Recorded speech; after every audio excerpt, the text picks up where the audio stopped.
In this video, I'm going to show you how to set up your audio interface or sound card in Cakewalk Next.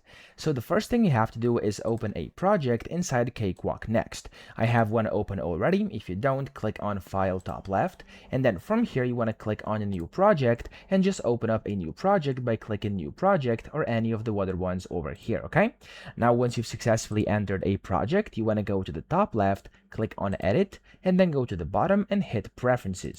Inside your preferences over here, there's basically all the things we're going to be configuring. So the most important tab we're going to be looking at over here is going to be this audio tab. Click on that, and the first thing you have to select is driver. Okay, so it says audio driver. You want to go and click on over here and select the one you want to use. You can use something like ASIO for low latency, or maybe like something like Core Audio if you use that on Mac or something similar. You could also go and use something like Windows or exclusive mode, low latency, etc. Okay, up to you here. Just pick the one that you want to use.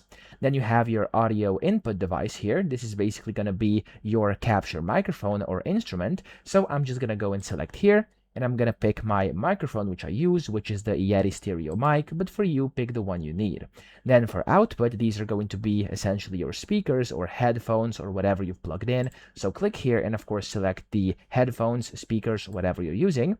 And then down here, you want to change your sample rate. So this is going to be quite important. So we can go ahead and pick, for example, if you have like 44,100 Hertz for standard CD quality, or in my case, I'm just going to use the 48,000 Hertz, which is for higher quality, okay?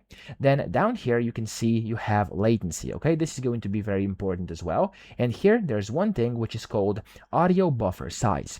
So over here, you want to set this, if you have the option to, of course, set it to a lower number. So maybe like something like 256 samples to minimize delay while playing. But of course, if you're doing mixing or playback, you can increase that to maybe like 1024 samples to prevent audio stutter or CPU strain or some popping and rambling inside your audio, okay? And then down here, you can see all your latency and stuff like that. So this is, of course, where you can set your latency. Now, for me over here, inside audio buffer size, I only have 512 available, so I'm going to use this one. But this is where, of course, you change what I was just saying, okay? So the low is going to be around 256 or something like that. And then the high is going to be to maybe like even 1024, something like this, as I said, to prevent stutter. Now from here, you can also select the recording format, so you can select whatever you want. I'm going to go with WAV over here, but you can of course go and use something else. But if you use WAV, then usually this is going to be the best uncompressed audio with the best uncompressed audio retention, okay?